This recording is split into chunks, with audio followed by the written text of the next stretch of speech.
حقیقت و اقسام شرک، ڈاکٹر اسرار احمد رحمۃ اللہ علیہ۔ اعوذ باللہ من الشیطان الرجیم، بسم اللہ الرحمن الرحیم۔ ان اللہ لا یغفر ان یشرک بہ ویغفر ما دون ذلک لمن یشاء ومن یشرک باللہ فقد افتری اثما عظیما۔ سورہ النساء آیت 48۔ بلا شبہ اللہ تعالیٰ یہ بات تو کبھی معاف نہیں کرے گا کہ اس کے ساتھ کسی کو شریک ٹھہرایا جائے، اور اس کے ماں سوا جس قدر گناہ ہیں وہ جس کے لیے چاہے گا معاف کر دے گا، اور جس نے اللہ کے ساتھ کسی اور کو شریک ٹھہرایا اس نے تو بہت ہی بڑا جھوٹ تصنیف کیا۔ وَمَن يُشْرِكْ بِاللَّهِ فَقَدْ ضَلَّ ضَلَالًا بَعِيدًا۔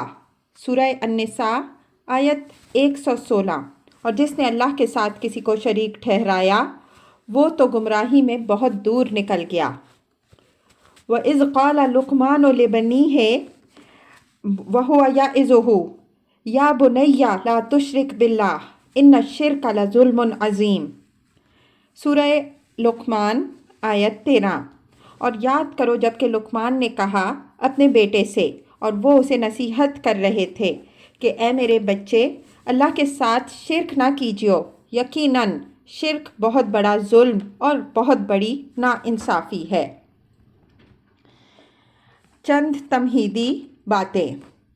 حقیقت و اقسام شرک کے موضوع پر مفصل گفتگو کا یہ سلسلہ اغلباً 6 نشستوں پر مشتمل ہوگا۔ کیا عجب کہ اللہ تعالیٰ اس کوشش کے ذریعے سے امت مسلمہ میں حقیقت شرک کے بارے میں صحیح فہم و شعور پیدا فرمائے اور اس ضمن میں ہم سے کوئی مفید خدمت قبول فرما لے۔ ابتداً مجھے اس موضوع سے متعلق کچھ تمہیدی باتیں گوش گزار کرنی ہیں۔ سب سے پہلی بات یہ ہے کہ ہمارے دین کی حقیقت کو اگر ایک لفظ میں تعبیر کرنے کی کوشش کی جائے یا بالفاظ دیگر اس کی تعلیم کے لب لباب اور خلاصے کو ایک لفظ میں بیان کیا جائے تو وہ لفظ توحید ہے۔ ہمارے دین دراصل دین توحید ہے۔ یہی وجہ ہے کہ علامہ اقبال نے توحید کو ہی وہ اصل امانت قرار دیا ہے جو مسلمانوں کا ترائے امتیاز ہے۔ توحید کی امانت سینوں میں ہے ہمارے، آسان نہیں مٹانا نام و نشاں ہمارا۔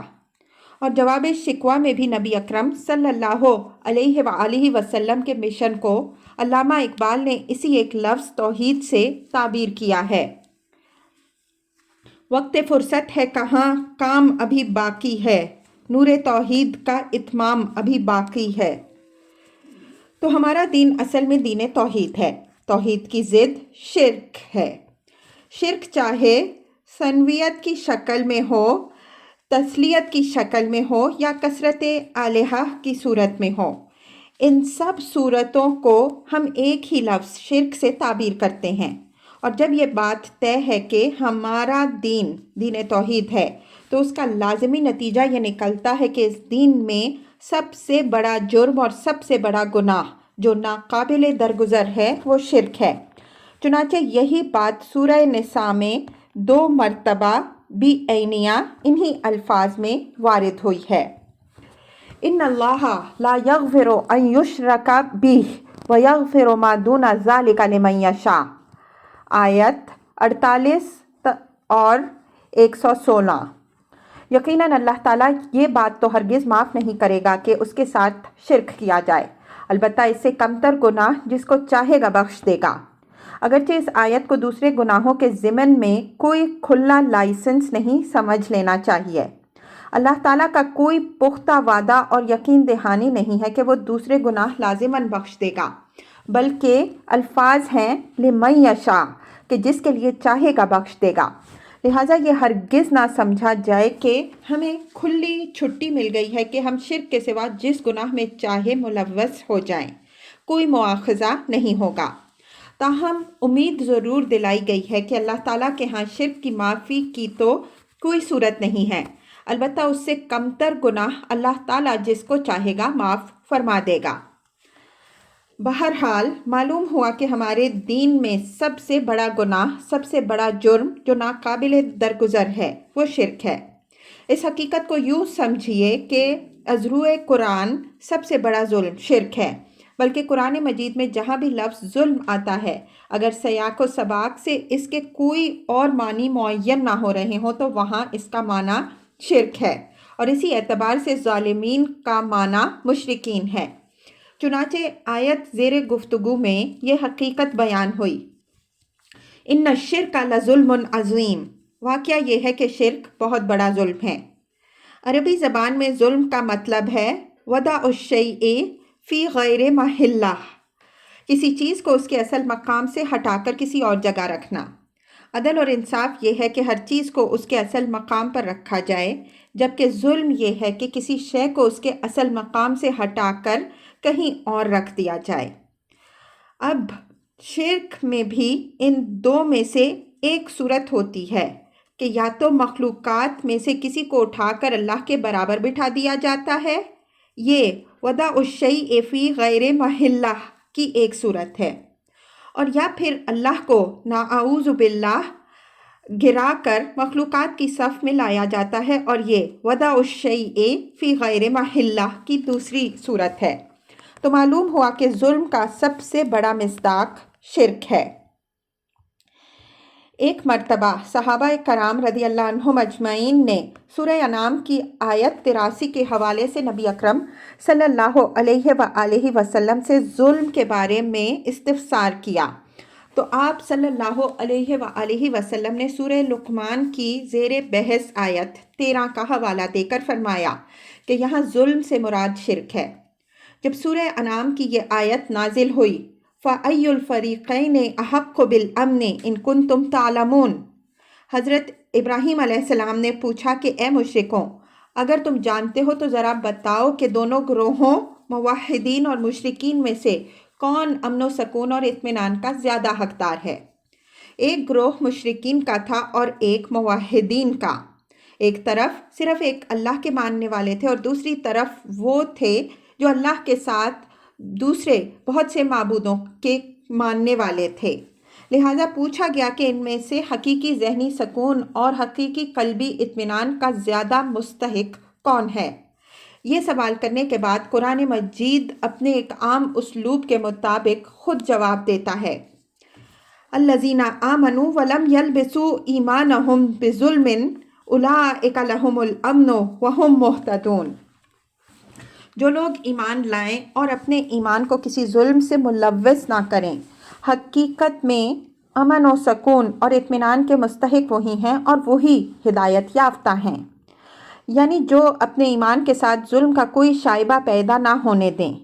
اس پر صحابہ کرام رضی اللہ عنہم اجمعین میں تشویش پیدا ہوئی کہ اگر اللہ تعالیٰ کے یہ وعدے مشروط ہیں کہ ایمان کے ساتھ ظلم کی قطعاً آزمائش نہ ہو، تو ایسا کون شخص ہوگا جو کسی نہ کسی درجے میں دوسروں پر یا اپنے اوپر ظلم نہ کرتا ہو۔ غور کیجئے کہ اگر آپ نے اپنے وقت کا ایک لمحہ بھی ضائع کیا تو یہ بھی اپنے اوپر ظلم ہے۔ تو ظلم سے بالکل بری اور بالکل پاک ہو جانا کسی فرد بشر کے لیے ممکن نہیں ہے۔ چنانچہ صحابہ کرام رضی اللہ عنہم اجمعین نے نبی اکرم صلی اللہ علیہ وآلہ وسلم کے سامنے اپنی اس تشویش کو ظاہر کیا کہ حضور صلی اللہ علیہ وآلہ وسلم، ایسا شخص کون ہوگا جو ظلم سے بالکل بری ہو؟ اس پر نبی اکرم صلی اللہ علیہ وآلہ وسلم نے تسلی دی کہ اس آیہ مبارکہ میں ظلم سے مراد شرک ہے، اور آپ صلی اللہ علیہ وآلہ وسلم نے سورہ لقمان کی اسی آیت کا حوالہ دیا کہ کیا تم نے یہ آیت نہیں پڑھی؟ وَإِذْ قَالَ إِبْرَاهِيمُ لِبَنِيهِ وَهُوَ يَعِظُهُ يَا بُنَيَّ لَا تُشْرِكْ بِاللَّهِ إِنَّ الشِّرْكَ لَظُلْمٌ عَظِيمٌ۔ تو مطلب یہ ہوا کہ جو لوگ ایمان لائیں اس شان کے ساتھ کہ شرک کی کوئی آمیزش نہ رہے، تو وہ ہیں کہ جو امن کے مستحق ہوں گے، اور وہی ہیں کہ جو ہدایت پر ہیں اور اپنی آخری منزل مراد تک پہنچ سکیں گے۔ اب میں اسی کا عکس کانورس آپ کے سامنے رکھ رہا ہوں۔ جب ہمارا دین توحید ہے تو اس تصویر کا دوسرا رخ یہ ہوا کہ سب سے بڑا اور ناقابل معافی جرم اور سب سے بڑا ظلم شرک ہے۔ قرآن مجید میں متعدد مقامات پر حضرت ابراہیم علیہ السلام کا ذکر آتا ہے۔ آپ علیہ السلام کی جلالت قدر اور مقام و مرتبہ کا یہ عالم ہے کہ آپ علیہ السلام کی تین نسبتیں ہیں اور تینوں ہی نہایت بلند۔ ایک نسبت اللہ کے ساتھ یہ ہے کہ آپ خلیل اللہ ہیں۔ اس خلت الہی کا جو مقام و مرتبہ ہے اس کی عظمت کا کچھ اندازہ اس سے ہوتا ہے کہ نبی کریم صلی اللہ علیہ وآلہ وسلم نے فرمایا کہ میرا خلیل صرف اللہ ہے، یعنی کوئی فرد نوع بشر حتیٰ کہ حضرت ابو بکر صدیق رضی اللہ عنہ بھی خلت محمدی صلی اللہ علیہ وآلہ وسلم کے مقام پر فائز نہیں ہیں۔ ارشاد نبوی صلی اللہ علیہ وآلہ وسلم ہے، لو کنت متخذا خلیلا لاتخذت ابا بکر خلیلا۔ اگر میں کسی کو اپنا خلیل بناتا تو ابو بکر کو خلیل بناتا۔ محمد رسول اللہ صلی اللہ علیہ وآلہ وسلم کا یہ خلت کا رشتہ صرف اپنے رب کے ساتھ تھا، اور یہی وہ رشتہ ہے حضرت ابراہیم علیہ السلام کا اپنے رب کے ساتھ، جس کی قرآن اہتمام کے ساتھ وضاحت کر رہا ہے۔ وَاتَّخَذَ اللَّهُ إِبْرَاهِيمَ خَلِيلًا، سورہ النساء آیت 125۔ اور اللہ نے ابراہیم علیہ السلام کو اپنا خلیل بنا لیا۔ حضرت ابراہیم علیہ السلام کی دوسری نسبت رسولوں اور نبیوں کے ساتھ ہے، اور وہ یہ ہے کہ آپ علیہ السلام ابو الانبیاء ہیں۔ سینکڑوں جلیل القدر پیغمبر آپ علیہ السلام کی نسل میں گزرے ہیں۔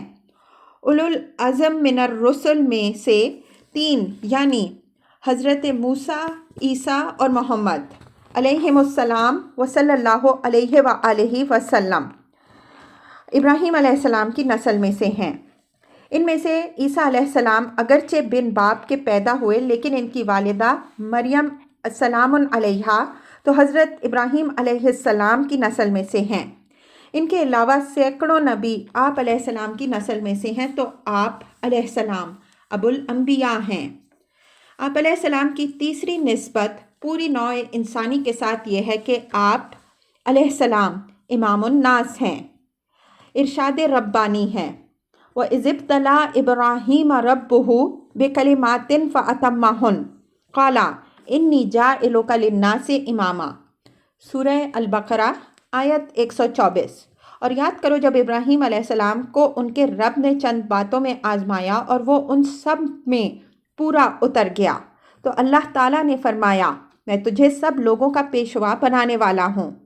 اس جلالت قدر کے ساتھ قرآن مجید میں جہاں کہیں حضرت ابراہیم علیہ السلام کا ذکر آیا ہے تو ان کو جو آخری سند دی جاتی ہے وہ یہ ہے، وَمَا كَانَ مِنَ الْمُشْرِكِينَ، البقرہ 135۔ اور آپ یعنی ابراہیم علیہ السلام مشرکوں میں سے نہ تھے۔ معلوم ہوا کہ شرک سے بالکل آزاد ہو جانا انسانیت کے لیے معراج ہے، اور یہ بلند ترین مقام ہے جس تک انسان پہنچ سکتا ہے، اور جس کے بارے میں اللہ تعالیٰ یہ فرمان دے کہ میرا یہ بندہ مشرک نہیں ہے، میرا یہ بندہ شرک سے پاک ہے، تو گویا اسے آخری سند مل گئی، آخری سرٹیفکیٹ اور آخری ٹیسٹیمونیل مل گیا۔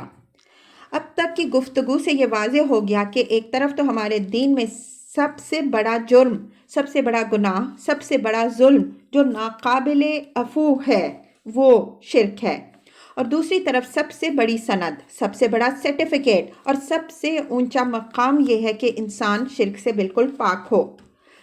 اب ان دونوں چیزوں کو بیک وقت ذہن میں رکھتے ہوئے میں ایک نتیجہ نکال رہا ہوں، اور وہ یہ ہے کہ واقعتاً ہر گمراہی، ضلالت اور کجروی، خواہ وہ نظریات کی ہو، عقائد کی ہو یا اعمال کی، اگر تجزیہ کیا جائے تو معلوم ہوگا کہ اس کے ڈانڈے کہیں نہ کہیں شرک سے ملتے ہیں، اور ہر خیر و خوبی، بھلائی، نیکی، صحت فکر، صحت عقیدہ، صحت عمل وغیرہ کے جتنے بھی شعبے ہیں وہ سب توحید کی فروع، کرولریز اور لازمی نتائج ہیں۔ تو اس طرح سے یہ ایک ہمہ گیر تصور ہے۔ شرک کی اقسام اور اس کی فرو کو اگر آپ دیکھیں تو معلوم ہوگا کہ یہ وہ شجرہ خبیثہ ہے کہ ہر بدی، ہر گناہ، ہر جرم اور ہر نظریہ یا خیال کی گمراہی لازماً اسی کی کسی نہ کسی شاخ کی حیثیت رکھتی ہے، اور اس کے برعکس ہر خیر، ہر نیکی اور ہر بھلائی، خواہ وہ خیال اور نظریے کی ہو یا عمل کی ہو، اس کا تعلق لازماً توحید کے شجرہ طیبہ سے ہے۔ اس شجر توحید کے لیے قرآن مجید میں تمثیل آئی ہے اور اس کے بارے میں الفاظ آئے ہیں۔ اصلها ثابت وفرعها فی السماء، سورہ ابراہیم آیت 24۔ اس کی جڑ مضبوط و مستحکم ہے اور اس کی شاخ آسمان تک پہنچی ہوئی ہے۔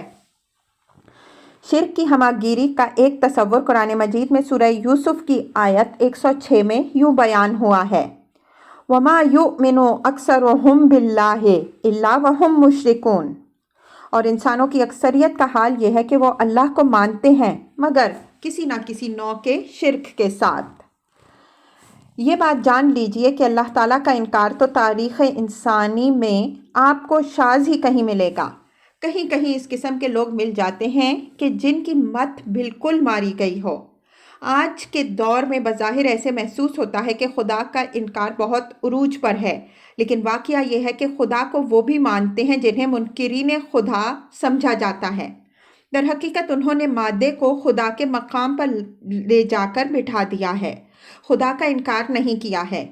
ایک حقیقت کبریٰ کو ماننے پر سب مجبور ہیں، جبکہ سارا اختلاف خدا تعالیٰ کی صفات میں ہے۔ مثلاً یہ اختلاف کہ وہ الحی ہے یا مردہ ہے۔ اگر مردہ ہے تو اسے مادہ کہہ لیجئے، اور اگر الحی القیوم ہے، صاحب ارادہ ہے، تو وہ اللہ ہے۔ چنانچہ فرق تو سارا صفات کا ہے۔ بہرحال یہ عرض کرنا مقصود ہے کہ خدا کو خدا کے نام سے ماننے والے تاریخ انسانی میں ہمیشہ عظیم اکثریت میں رہے ہیں، اور خدا کا صاف انکار کرنے والے شاذ رہے ہیں۔ خدا کو کچھ اور ناموں کے تحت ماننے والوں کی تعداد بھی شاید کچھ مل جائے، لیکن جو سب سے بڑی گمراہی ہمیشہ رہی ہے وہ یہ ہے کہ ایک بڑے خدا کو ماننے کے ساتھ ساتھ کچھ اور چھوٹے خداؤں کو بھی مانا اور تسلیم کیا گیا۔ ایمان کے ساتھ کسی نوع کے شرک کی آمیزش کر لی گئی، اور یہ ہے اصل گمراہی جو ہماری پوری تاریخ انسانی میں پھیلی ہوئی ہے اور چھائی ہوئی نظر آتی ہے۔ میں اپنے حقیقی قلبی احساسات آپ کے سامنے رکھ رہا ہوں کہ مسلمان کا خمیر جس مٹی سے اٹھا ہے، مجھے یقین ہے کہ وہ جان بوجھ کر کبھی شرک نہیں کرتا، بلکہ ایسا ناممکن ہے۔ اس کے تصورات میں اگر شرک آتا ہے تو غیر محسوس طریقے سے در آتا ہے، کسی مغالطے کے باعث آتا ہے۔ وہ اس کو شرک سمجھ کر شرک نہیں کرتا، اس میں جہالت اور ناسمجھی کار فرما ہو سکتی ہے۔ اس کی ایک شکل یہ بھی ہوتی ہے کہ ہر دور میں شرک کا یہ مرض ایک نئی صورت اختیار کر کے سامنے آتا ہے جس کو پہچاننے میں کوتاہی رہ جاتی ہے، اور جب تک اس کو پہچاننے کی صلاحیت پیدا نہ ہو جائے اس سے پوری طرح بچنا ممکن نہیں ہے۔ بقول شاعر: بہر رنگے کے خواہی جامہ میں پوش، من انداز قدت رامی شناسم، یعنی خواہ تم کسی بھی رنگ کا لبادہ اوڑھ کر آ جاؤ، تمہیں تمہارے قد سے پہچان لوں گا۔ ہو سکتا ہے کہ ایک شخص بزعم خواہش بڑا موحد ہو اور پچھلے ادوار میں شرک کی جتنی بھی صورتیں رائج رہی ہوں اور علماء نے جن جن کی نشاندہی کر دی ہو، ان سب سے وہ اپنے آپ کو بری اور پاک کر چکا ہو، بے عین ہمہ اپنے دور کے شرک کو نہ پہچان پایا ہو اور اس میں ملوث ہو۔ اس پر گفتگو تو بعد میں ہوگی، لیکن میں مثال کے طور پر علامہ اقبال کی نظم وطنیت پیش کر رہا ہوں۔ اور میں اور ہے جام اور ہے جم، اور ساقی نے بنا کی روش لطف و ستم، اور تہذیب کے آزر نے ترشوائے صنم، اور مسلم نے بھی تعمیر کیا اپنا حرم، اور ان تازہ خداؤں میں بڑا سب سے وطن ہے، جو پیرہن اس کا ہے وہ مذہب کا کفن ہے۔ اب غور کیجئے کتنا پیارا مصرع ہے: تہذیب کے آزر نے ترشوائے صنم، اور آج سے 4,500 برس کا اعظم پتھر کی مورتیاں تراشتا تھا، اور آج کا آزر کچھ خیالی تصورات کے بت بنائے ہوئے ہے۔ زمانے کی بات ہے، اس وقت انسان شاید زمین سے زیادہ 5-6 فٹ چھلانگ لگا سکتا ہو، لیکن آج چاند تک پہنچا ہوا ہے۔ لہٰذا شرک نے بھی بڑی اونچی اڑان اڑی ہے اور بڑی مختلف صورتیں اختیار کی ہیں۔ اب ضرورت اس عقابی نگاہ کی ہے جو اپنے دور کے شرک کو پہچان لے۔ اگر یہ بصیرت نہیں ہوگی تو ہو سکتا ہے، جیسا کہ میں نے عرض کیا، ایک شخص اپنے خیال میں پورے خلوص کے ساتھ شرک کی ہر قسم سے اعلان برات کر چکا ہو اور عملاً اپنے آپ کو اس سے بری کر چکا ہو، لیکن اس کے باوجود وہ کسی نوع کے شرک میں مبتلا و ملوث ہو۔ لہٰذا ضرورت اس بات کی ہے کہ ایک بڑا جامع اور ہماگیر تصور ہمارے سامنے ہو، اور نہ صرف یہ کہ ہم اپنے ذہن اور فہم میں تمام اقسام شرک کا احاطہ کر لیں، بلکہ ہمارے اندر وہ اجتہادی صلاحیت پیدا ہو جائے کہ شرک جو بھی نیا لبادہ اوڑھے اور جو بھی نئی شکل اختیار کرے اسے بھی ہم پہچان سکیں۔ اس کے لیے ضرورت ہے ایک اندرونی بصیرت کی۔ اس کے لیے وہ اصول تلاش کر لیے جائیں کہ جنہیں اگر مد نظر رکھا جائے تو شرک چاہے جس صورت اور شکل میں بھی آ رہا ہو، جو بھی نیا بھیس بدلے اور جو بھی نیا لبادہ اوڑھے، اس میں انسان اس کو پہچان لے۔ لہٰذا اس وقت جو بحث ہوگی وہ زیادہ تر اقسام شرک کے ذیل میں ہوگی۔ اقسام شرک کے سلسلے میں ہمارے ہاں علماء نے مختلف تقسیمیں کی ہیں۔ مثلاً ایک تقسیم یہ ہے کہ ایک شرک جلی ہے اور ایک شرک خفی، یعنی ایک تو نمایاں اور کھلا شرک ہے، مثلاً ایک شخص بت کو سجدہ کر رہا ہے، جبکہ ایک خفی شرک ہے کہ جس کا تجزیہ کر کے ہی پتہ چلتا ہے کہ وہ شرک ہو گیا، وہ بظاہر نظر نہیں آتا۔ اس کی مثال یہ فرمان نبوی صلی اللہ علیہ وآلہ وسلم ہے کہ من صلی یرائی فقد اشرک، جس نے دکھاوے کی نماز پڑھی اس نے شرک کیا۔ ایک شخص نماز پڑھ رہا ہے، لیکن جب وہ یہ محسوس کرتا ہے کہ کوئی مجھے دیکھ رہا ہے تو وہ اپنی نماز لمبی کر دیتا ہے، سجدہ طویل کر دیتا ہے، تو حضور صلی اللہ علیہ وآلہ وسلم کے فرمان کی روح سے یہ شرک ہے۔ بظاہر تو وہ وہی نماز پڑھ رہا ہے، اس میں وہی قیام، وہی رکوع اور وہی سجود ہے، اس نے وہی سورہ فاتحہ پڑھی اور وہی سبحان ربی الاعلیٰ اور وہی سبحان ربی العظیم کہا ہے۔ اپنی طرف سے اس نے کوئی اضافہ نہیں کیا ہے سوائے اس کے کہ ذرا نماز کا دورانیہ بڑھ گیا ہے۔ اگر پہلے 10 سیکنڈ کا سجدہ ہو رہا تھا تو اب 15 سیکنڈ کا ہو گیا، لیکن تجزیہ کرنے سے معلوم ہوتا ہے کہ اس ایک سجدے کے 2 مسجود ہو گئے۔ 10 سیکنڈ کا سجدہ تو اللہ کے لیے تھا، لیکن بقیہ 5 سیکنڈ کا سجدہ اس شخص کے لیے ہے جسے وہ دکھا رہا ہے، اور یہی شرک ہے۔ تو ایک ہے شرک جلی اور ایک ہے شرک خفی۔ ایک اور تقسیم اس اعتبار سے کی گئی ہے کہ ایک ہے عقیدے کا شرک اور ایک ہے عمل کا شرک۔ ایک شخص مختلف معبودوں کو مانتا ہے نام لے کر، جبکہ ایک شخص وہ ہے جو اللہ کے سوا کسی معبود کو نام لے کر تو نہیں مان رہا، لیکن اگر تجزیہ کیا جائے تو معلوم ہوتا ہے کہ اس کے عمل میں شرک ہے۔ مثلاً نفس پرستی ایک قسم کا شرک ہے۔ ایک طرف حکم ہے اللہ کا اور ایک طرف خواہش ہے اپنے نفس کی۔ ہم کتنے ہی مواقع پر اللہ کے حکم کو پس پشت ڈال کر اپنے نفس کی خواہش کو مقدم کرتے ہیں۔ اس وقت ہمارا اصل معبود کون ہے؟ ہمارا نفس ہی ہے۔ ارشاد الہی ہے، ارأیت من اتخذ الہہ ہواہ افانت تکون علیہ وکیلا۔ سورہ الفرقان آیت 43۔ اے نبی صلی اللہ علیہ وسلم، کیا آپ نے غور کیا اس شخص کے حال پر جس نے اپنی خواہش نفس کو اپنا معبود بنا لیا؟ تو کیا آپ ایسے شخص کی ذمہ داری لیں گے؟ یہاں نوٹ کیجئے کہ لفظ الہ استعمال ہوا ہے تاکہ کوئی مغالطہ نہ رہے، اور یہی ہمارے کلمہ طیبہ کا لفظ ہے، لا الہ الا اللہ۔ تو معلوم ہوا کہ عمل میں شرک ہو رہا ہے، اگرچہ عقیدے میں شرک نہیں ہے۔ اس شخص نے کبھی بھی اپنے نفس کو معبود مانا نہیں، بلکہ آپ اس سے یہ بات کریں گے تو وہ آپ کا سر پھوڑ دے گا، لیکن در حقیقت اس کے عمل میں شرک موجود ہے۔ اسی کے ذیل میں نبی اکرم صلی اللہ علیہ وسلم کی ایک حدیث ہے جس میں آپ صلی اللہ علیہ وآلہ وسلم نے فرمایا، تائسا عبد الدینار و عبد الدراہم، ہلاک ہو جائے درہم و دینار کا بندہ۔ یہاں لفظ عبد لایا گیا ہے، اسی سے عبادت بنا ہے جس کے لیے فرمایا گیا، یا ایھا الناس اعبدوا ربکم الذی خلقکم، البقرہ 21۔ اے لوگوں، عبادت کرو اپنے رب کی جس نے پیدا کیا تمہیں۔ آپ کو معلوم ہے کہ روپے اور پیسے کی پوجا کس انداز سے ہوتی ہے۔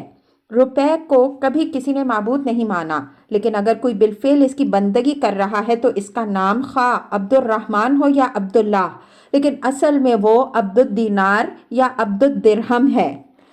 اب آپ غور کیجئے کہ ہم میں سے کتنے ہوں گے جو ان دونوں چیزوں یعنی نفس پرستی اور دولت پرستی کے اندر ملوث نہ ہوں۔ اگر کوئی 70% اللہ کے احکام مان رہا ہے تو 30% میں کوتاہی کر رہا ہے، اور آپ اس کوتاہی کو صرف ایک منفی قدر نہ سمجھیے کہ بس اللہ کی بندگی میں کمی اور کوتاہی ہے، نہیں بلکہ وہاں مثبت طور پر آپ کسی اور کی بندگی کر رہے ہیں۔ یہ نفس کی بندگی ہو رہی ہے، پیسے کی بندگی ہو رہی ہے، شہرت کی پوجا ہو رہی ہے، اقتدار کی پوجا ہو رہی ہے۔ تو معلوم ہوا کہ ہماری زندگیوں میں یہ دونوں عبادتیں، دونوں پرستشیں، دونوں پوجائیں ساتھ ساتھ چل رہی ہیں۔ یہ شرک نہیں تو اور کیا ہے؟ ایسے لوگوں پر یہ آیہ مبارکہ صادق آتی ہے، افتؤمنون ببعض الکتاب وتکفرون ببعض فما جزاء من يفعل ذلك منكم الا خزي في الحياة الدنيا ويوم القيامة يردون الى اشد العذاب وما الله بغافل عما تعملون۔ البقرہ 85۔ تو کیا تم کتاب اور شریعت کے ایک حصے کو مانتے ہو اور ایک کا انکار کرتے ہو؟ تو تم میں سے جو کوئی یہ جرم کریں ان کا بدلہ اس کے سوا اور کیا ہے کہ انہیں دنیا کی زندگی میں ذلیل و خوار کر دیا جائے اور آخرت کے دن انہیں شدید ترین عذاب میں جھونک دیا جائے، اور اللہ ان حرکات سے غافل نہیں ہے جو تم کر رہے ہو۔ اب یہاں اشد العذاب کے الفاظ پر غور کرنے سے یہ بات سمجھ میں آتی ہے کہ یہ طرز عمل شرک ہے، اور شرک وہ جرم ہے کہ جس کے بارے میں اللہ تعالیٰ نے فرما دیا ہے کہ اس کی بخشش کا کوئی سوال نہیں۔ اقسام شرک کے حوالے سے 2 قسمیں تو وہ ہیں جو میں نے آپ کے سامنے رکھی، یعنی شرک جلی اور شرک خفی، یا شرک عقیدہ اور شرک عملی۔ امام ابن تیمیہ رحمہ اللہ کا ان مباحث میں بڑا اونچا مقام ہے۔ ان کی اصطلاحات کے مطابق ایک ہے شرک فی المعرفہ یعنی اللہ کی پہچان میں شرک، اور ایک ہے شرک فی الطلب۔ ارشاد الہی ہے، ضعف الطالب والمطلوب، سورہ حج آیت 73۔ مدد چاہنے والا بھی کمزور اور بودا ہے، جس سے مدد چاہی جاتی ہے وہ بھی کمزور اور بودا ہے۔ ہر انسان کی زندگی کا تجزیہ کرنے سے معلوم ہوتا ہے کہ وہ کسی مقصود اور مطلوب کو معین کر کے دوڑ دھوپ کر رہا ہے، اور توحید کا تقاضا یہ ہے کہ مقصود اور مطلوب کے درجے میں سوائے اللہ کے اور کوئی نہ ہو۔ کلمہ طیبہ لا الہ الا اللہ کا اس اعتبار سے مفہوم ہے، لا مقصود الا اللہ، لا مطلوب الا اللہ، لا محبوب الا اللہ۔ اگر مقصود و مطلوب اور محبوب ہونے کے اعتبار سے کوئی اور اللہ کے برابر ہو گیا تو یہی شرک ہے۔ بقول اقبال، بتوں سے تجھ کو امیدیں، خدا سے نو امیدی، مجھے بتا تو صحیح اور کافری کیا ہے۔ امام ابن تیمیہ رحمہ اللہ نے شرک کی بحث کو ان 2 اصطلاحات میں جمع کیا۔ شرک فی المعرفہ یہ ہے کہ اللہ کی پہچان میں کوئی کمی ہو، اس کی ذات و صفات کے ضمن میں کسی کو لا کر اس کا ساجھی اور ہم پلہ بنا دیا جائے، یہ معرفت خداوندی میں شرک ہے۔ اور جو شرک فی العمل ہے اس کو انہوں نے نام دیا شرک فی الطلب کا، کہ اگر مقصود و مطلوب اور محبوب حقیقی ہونے کے اعتبار سے کوئی شے، کوئی شخص، کوئی ہستی، کوئی ادارہ اللہ کے ہم پلہ ہو جائے، دل کے سنگھارسن پر اگر وہ اللہ کے برابر آ کر بیٹھ جائے تو یہ شرک فی الطلب ہے۔ اقسام شرک کے حوالے سے ایک تیسری تقسیم بھی ہے جو میرے نزدیک زیادہ عام فہم کمپریہنسو ہے، اور میں ذیل میں اسی کے اعتبار سے بحث کروں گا۔ میں سمجھتا ہوں کہ اگر اس تقسیم کے حوالے سے اقسام شرک کا ایک دفعہ احاطہ کر لیا جائے تو انشاءاللہ وہ باطنی بصیرت پیدا ہو جائے گی کہ اگر کبھی شرک کی کوئی اور صورت بھی پیدا ہوئی تو اس بصیرت کی روشنی میں اس کے پہچاننے میں دقت نہیں ہوگی۔ اس تقسیم کی روح سے شرک کی 3 قسمیں ہیں۔ ایک ہے شرک فی الذات، یعنی اللہ تعالیٰ کی ہستی، اللہ کی ذات میں کسی اور کو اس کا ساجی اور ہم پلہ بنا لینا۔ اس کے لیے عربی کا اصل لفظ کفو ہے۔ ہم اردو بول چال میں عام طور پر ہم کفو کہہ دیتے ہیں، حالانکہ لفظ کفو میں ہم کفو کا پورا مفہوم موجود ہے جو فارسی ترکیب ہے۔ سورہ اخلاص میں 2 ٹوک الفاظ میں فرما دیا گیا، وَلَمْ يَكُنْ لَهُ كُفُوًا أَحَدٌ، اور کوئی اس کا کفو نہیں ہے۔ کفو کا مطلب ہے برابر، ہمسر۔ حضرت شیخ الہند رحمہ اللہ نے اس آیت کا ترجمہ کیا ہے، اور نہیں ہے اس کے جوڑ کا کوئی۔ پہلے زمانے میں شادی بیاہ کے معاملے میں یہ لفظ بہت استعمال ہوتا تھا کہ شادی کفو میں ہونی چاہیے، یعنی برابری کا معاملہ ہونا چاہیے، اور اس معاملے میں مختلف اعتبارات سے دیکھا جانا چاہیے کہ تاکہ انمل بے جوڑ والی بات نہ ہو جائے اور عدم موافقت نہ ہو، بلکہ ماحول کچھ ایک جیسا ہی ہو جس میں لڑکا اور لڑکے پلے بڑے ہوں، تقریباً ایک ہی سطح کی زندگی انہوں نے بسر کی ہو، عادات میں کہیں بہت زیادہ فرق نہ ہو، مبادہ نباہ میں رکاوٹ بن جائے، اور یہ معاملہ در حقیقت حکمت میں سے ہے۔